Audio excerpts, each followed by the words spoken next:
নমস্কাৰ প্ৰিয় দৰ্শক, মই শেৱালী। আমাৰ চেনেলৰ অন্য এটি ভিডিঅ'লৈ আপোনাক স্বাগতম জনাইছোঁ।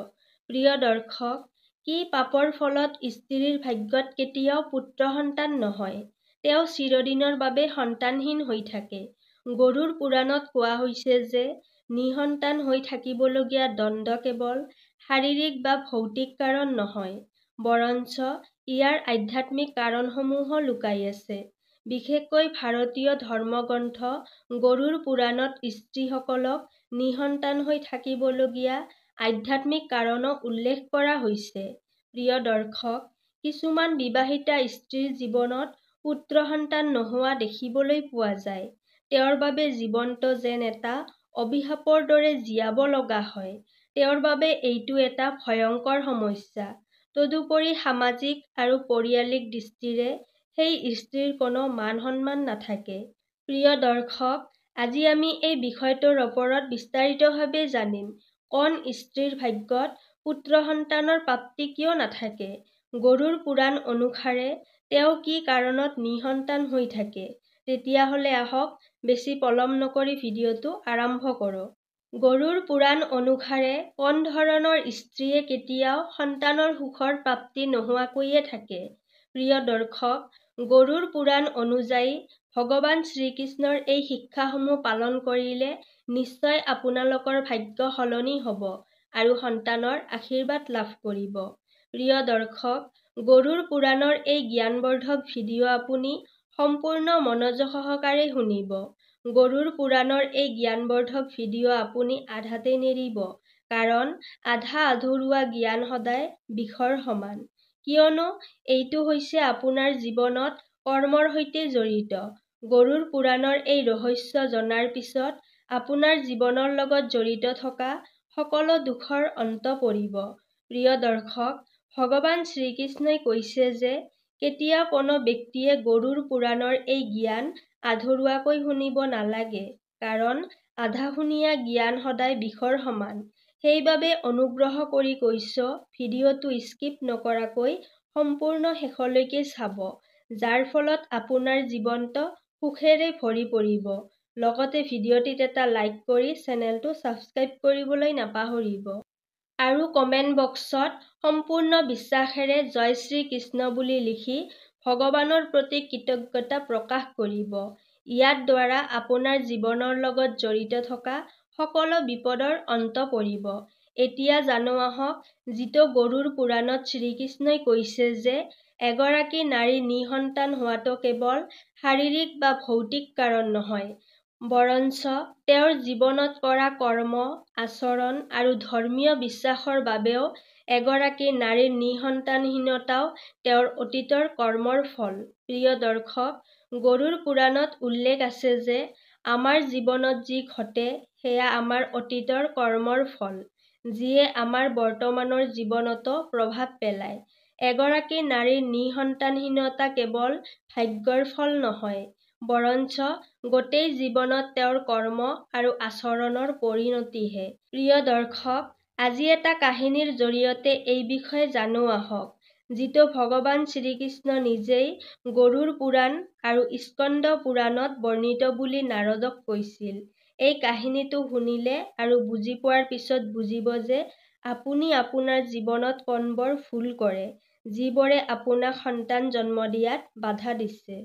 এই কাহিনীটো শুনাৰ পিছত আপোনাৰ মনত সুন্দৰ অনুভৱ হ'ব আৰু সন্তান নোহোৱাৰ লগত জড়িত থকা সকলো প্ৰশ্নৰ উত্তৰ পাব। এসময়ৰ কথা, ভগৱান শ্ৰীকৃষ্ণই নিজৰ দিব্য আসনত ধ্যানত মগ্ন হৈ বহি আছিল। তেতিয়া দেৱঋষি নাৰদে নাৰায়ণ নাৰায়ণ জপ কৰি ভগৱান শ্ৰীকৃষ্ণৰ ওচৰলৈ গৈ শ্ৰদ্ধা সহকাৰে প্ৰণাম জনাই ক'লে, প্ৰভু, আপুনি ত্ৰিলোকৰ দেৱ, জগতৰ প্ৰভু। হে প্ৰভু, মোৰ মনত এক প্ৰশ্ন উত্থাপন হৈছে, যিয়ে মোক অশান্তি দিছে আৰু চিন্তিত কৰি তুলিছে। সেয়ে মই এটা প্ৰশ্ন লৈ আপোনাৰ ওচৰলৈ আহিছোঁ। আপুনি বিশ্ব ব্ৰহ্মাণ্ড সৃষ্টি কৰি সকলোকে সুখ আৰু সন্তানৰ ঐশ্বৰিক বৰদান দিছে। কিন্তু এনে কিছুমান মহিলা আছে যিয়ে নিজৰ জীৱনত সন্তানৰ সুখ নাপায়। তেওঁলোক সদায় সন্তানৰ পৰা বঞ্চিত থাকে। ইয়াৰ কাৰণ কি? তেওঁলোকৰ ভাগ্যৰ দোষ নে তেওঁলোকৰ কৰ্মৰ ফল? তেতিয়া ভগৱান শ্ৰীকৃষ্ণই নাৰদৰ কথা শুনি মিচিকিয়াই হাঁহি ক'লে, নাৰদ, আপোনাৰ এই প্ৰশ্নটো অত্যন্তই গুৰুত্বপূৰ্ণ আৰু অৰ্থপূৰ্ণ, যিটো প্ৰতিজন মানৱ জাতি আৰু নিঃসন্তান নাৰীৰ নিজৰ জীৱনলৈ এটা প্ৰেৰণাৰ উৎস। তেতিয়া শ্ৰীকৃষ্ণই ক'লে, হে নাৰদ, এই সংসাৰ আৰু ইয়াৰ চক্ৰ অতি ৰহস্যময় আৰু ঐশ্বৰিক। এই জগতখন কৰ্মৰ ফল। যিয়ে নিজৰ জীৱনত আৰু পূৰ্বৰ জীৱনত পাপ কৰিছে, তাৰ পৰিণতি এই জীৱনত ভোগ কৰে। এগৰাকী নাৰীৰ নিঃসন্তান হোৱাটো তেওঁৰ অতীতৰ কৰ্ম আৰু তেওঁৰ বৰ্তমান জীৱনৰ বেয়া কৰ্মৰ ফল, যিটো বুজিবলৈ সহজ নহয়। কিন্তু গৰুড় পুৰাণত এই বিষয়টো বিতংভাৱে ব্যাখ্যা কৰা হৈছে। মই আপোনাক এটা কাহিনী কওঁ, যি কেৱল আপোনাৰ এই প্ৰশ্নৰ উত্তৰ নিদিয়ে, বৰঞ্চ প্ৰতিটো মানুহৰ বাবে এটা উপদেশ আৰু প্ৰেৰণাৰ উৎস হ'ব। আপুনি এই কাহিনীটো মনোযোগেৰে শেষলৈকে শুনিবা আৰু বুজা। তেতিয়া শ্ৰীকৃষ্ণই ক'লে, হে নাৰদ, এইটো গৰুড় পুৰাণৰ ধৰ্মীয় আৰু আধ্যাত্মিক কাহিনী, যিটো জন্ম আৰু কৰ্মৰ ওপৰত আধাৰিত। যিয়ে এই কাহিনীটো আধৰুৱাকৈ শুনাৰ ভুল কৰে, তেওঁ বহুত বিপদৰ সন্মুখীন হয়, কাৰণ আধাশুনিয়া জ্ঞান সদায় বিষৰ সমান।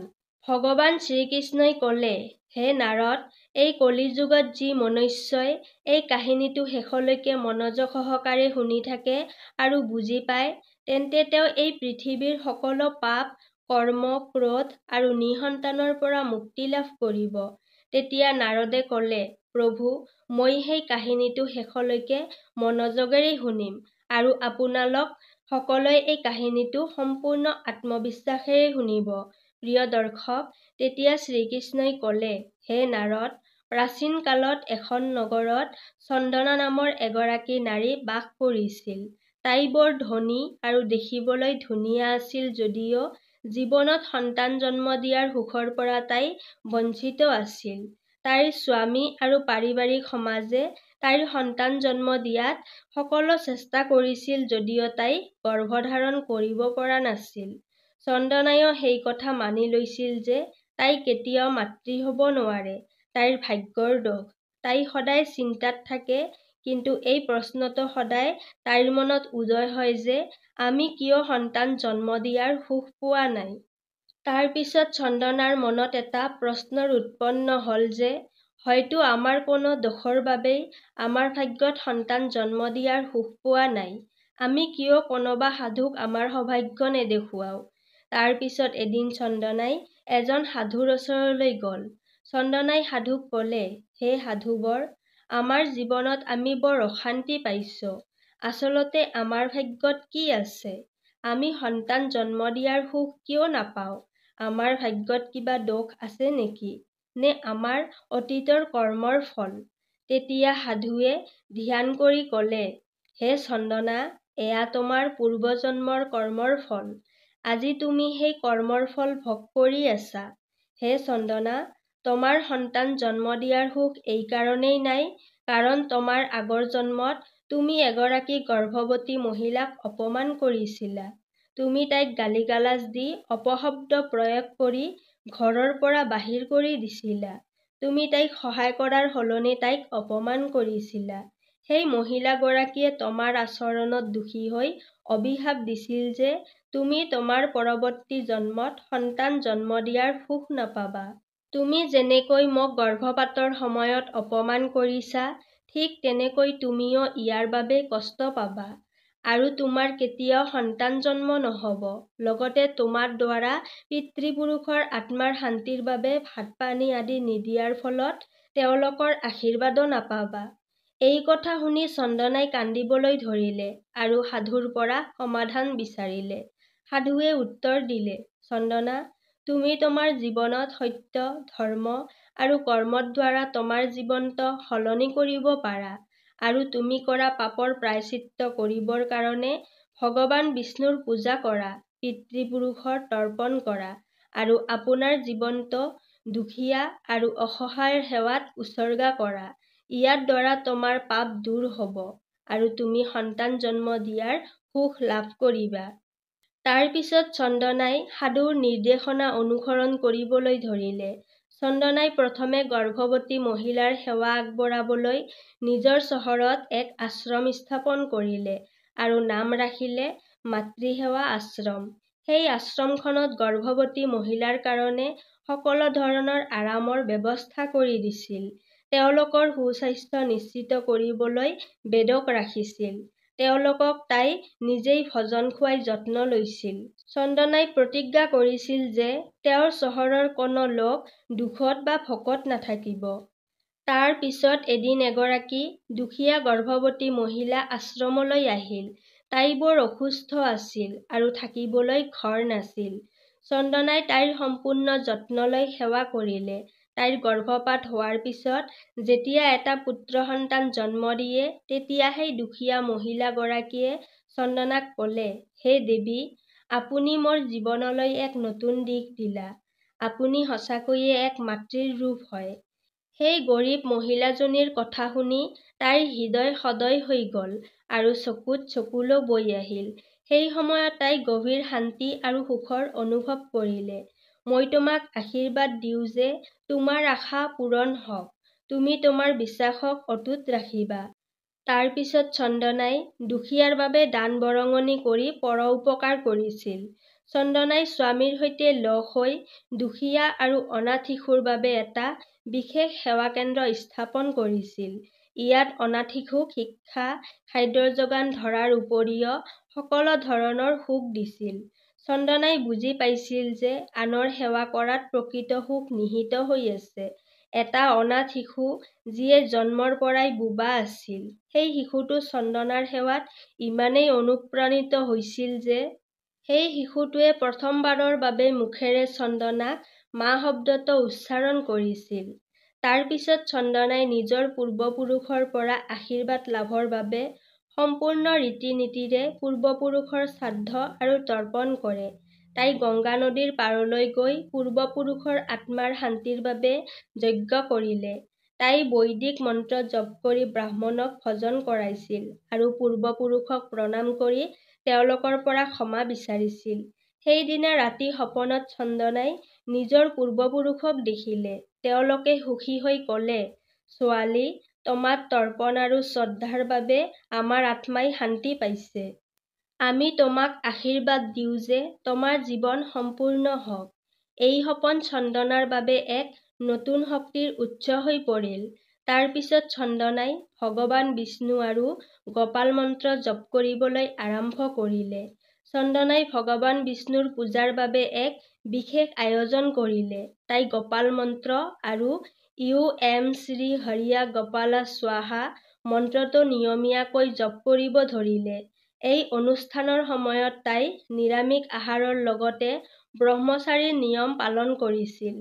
তাই পুৱা গধূলি ভগৱান বিষ্ণুৰ চৰণত বহি গীতা পাঠ কৰি পূজা অৰ্চনা কৰিছিল। এদিন পূজা কৰি থাকোঁতে চন্দনাই ভগৱানে আশীৰ্বাদ দিয়াৰ দৰে অনুভৱ কৰিলে।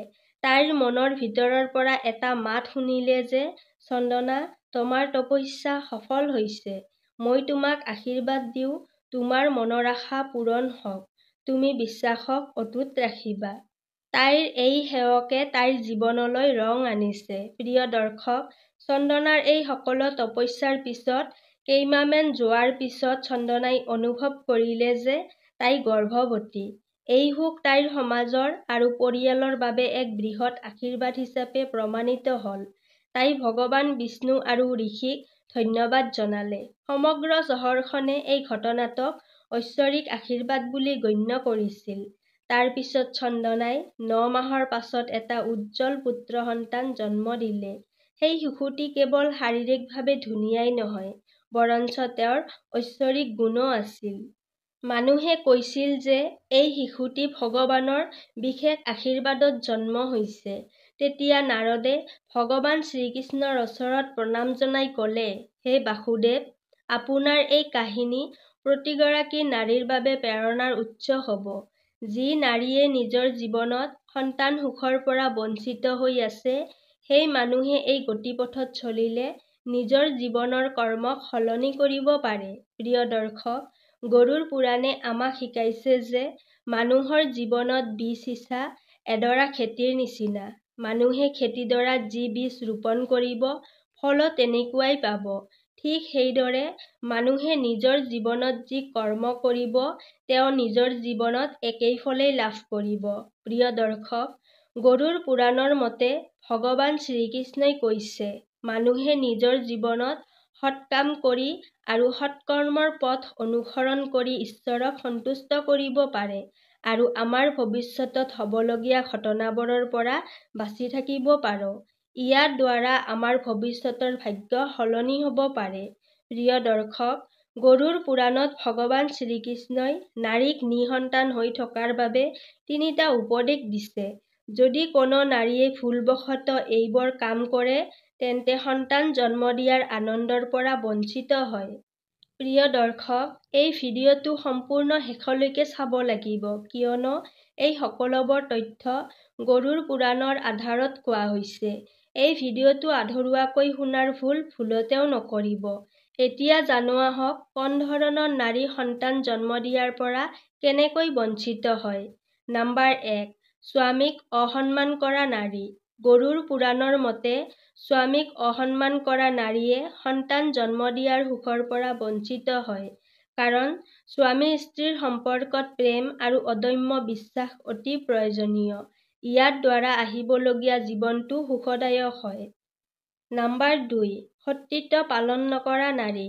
গৰুড় পুৰাণৰ মতে যি নাৰীয়ে নিজৰ জীৱনত অশুদ্ধ আৰু পাপ কৰে, সেই নাৰীয়ে কেতিয়াও সন্তানৰ সুখ নাপায়। কাৰণ নাৰীৰ কৰ্ম শুদ্ধ হ'ব লাগে, সত্য আৰু ধৰ্মৰ অনুসৰণ কৰিব লাগে। নম্বৰ 3, ব্ৰাহ্মণ আৰু সাধু সন্ন্যাসীক অসন্মান কৰা নাৰী। গৰুড় পুৰাণৰ মতে যি নাৰীয়ে ব্ৰাহ্মণ, সাধু সন্ন্যাসী বা ধৰ্মগুৰুক অসন্মান কৰে, সেই ধৰণৰ নাৰীয়ে জীৱনত সন্তান সুখৰ পৰা বঞ্চিত থাকে। কাৰণ ব্ৰাহ্মণক দেৱী-দেৱতাৰ স্বৰূপ বুলি গণ্য কৰা হয়। ইহঁতক অসন্মান কৰা নাৰীৰ ভাগ্যত কেতিয়াও সন্তানৰ সুখ নহয়। নম্বৰ 4, গৰ্ভৱতী মহিলাক অপমান কৰা। গৰুড় পুৰাণৰ মতে গৰ্ভৱতী মহিলা বা ইচ্ছাকৃতভাৱে গৰ্ভপাত কৰি গৰ্ভধাৰণ ধ্বংস কৰা মহিলাক কেতিয়াও অপমান নকৰিব। যিয়ে গৰ্ভৱতী মহিলাক উপহাস কৰে, তেওঁ অহা জনমতো সন্তানৰ সুখ নাপাব। গৰুড় পুৰাণত গৰ্ভক জীৱনৰ বৰদান বুলি গণ্য কৰা হৈছে। নম্বৰ 5, পূৰ্বপুৰুষ আৰু দেৱতাক অসন্মান কৰা নাৰী। গৰুড় পুৰাণৰ মতে যি নাৰীয়ে নিজৰ পূৰ্বপুৰুষ আৰু দেৱতাক অসন্মান কৰে বা তেওঁলোকৰ ওচৰত ঋণী হয়, তেওঁ পৰৱৰ্তী জীৱন আৰু আগন্তুক জীৱনত সন্তান সুখৰ পৰা বঞ্চিত হয়। পূৰ্বপুৰুষ আৰু দেৱতাৰ আশীৰ্বাদ লাভ কৰি জীৱনত সুখ লাভ কৰিব পাৰি। প্ৰিয় দৰ্শক, গৰুড় পুৰাণে আমাক শিকাইছে যে এই জীৱন আমাৰ কৰ্মৰ ফল। এই গ্ৰন্থখনে আমাক এই কথা বুজিবলৈ অনুপ্ৰাণিত কৰে। গোটেই জীৱন ধাৰ্মিকতা, সত্য আৰু দান-বৰঙণি অনুসৰণ কৰাটোৱেই আটাইতকৈ ডাঙৰ কৰ্তব্য। প্ৰিয় দৰ্শক, চন্দনাৰ এই কাহিনীয়ে কেৱল সন্তানহীনতাৰ ৰহস্য উন্মোচন কৰাই নহয়, ধৰ্মীয় সেৱা আৰু ভক্তিৰ জৰিয়তে আমি জীৱনৰ প্ৰতিটো অসুবিধা অতিক্ৰম কৰি আমাৰ ভৱিষ্যতৰ ভাগ্য সলনি কৰিব পাৰোঁ বুলিও শিকাইছে। এই কাহিনীটো প্ৰতিজন পুৰুষ-মহিলাৰ বাবে প্ৰেৰণাৰ উৎস। মানুহে নিজৰ কৰ্মৰ উন্নতি সাধন কৰি সত্য আৰু ধৰ্মৰ পথত নিজৰ জীৱন যাপন কৰিব লাগে। গৰুড় পুৰাণে আমাক শিকাইছে যে জীৱনত সত্য পথ আৰু সৎ আচৰণ অনুসৰণ কৰিলে আমি কেৱল সন্তানৰ সুখ পোৱাই নহয়, বৰঞ্চ আমাৰ আহিবলগীয়া ভাগ্যও সুখী হ'ব। প্ৰিয় দৰ্শক, গৰুড় পুৰাণে আমাক শিকাইছে যে ভাগ্য আমাৰ কৰ্মৰ ফল। আমাৰ ভাগ্যত যি লিখা আছে, কিন্তু আমি সেইবোৰ আমাৰ কৰ্ম আৰু ঈশ্বৰ ভক্তিৰ জৰিয়তে নিজৰ ভাগ্য সলনি কৰিব পাৰোঁ। প্ৰিয় দৰ্শক, জীৱনটো এটা ডাঙৰ সুযোগ। ইয়াক সঠিক দিশত লৈ আমি আমাৰ ভাগ্য আৰু ভৱিষ্যত জীৱন সলনি কৰিব পাৰোঁ। আপোনাৰ জীৱনটো এনেদৰে বনাওক যাতে আপোনাৰ প্ৰতিটো কৰ্মই আপোনাৰ লগতে আপোনাৰ পৰিয়ালৰ বাবে শুভ ফল কঢ়িয়াই আনে।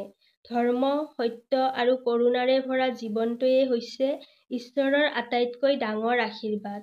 গৰুড় পুৰাণত উল্লেখ কৰা গুৰুত্বপূৰ্ণ কথাবোৰ নিশ্চয় মনত ৰাখিব আৰু সত্যৰ পথ অনুসৰণ কৰা।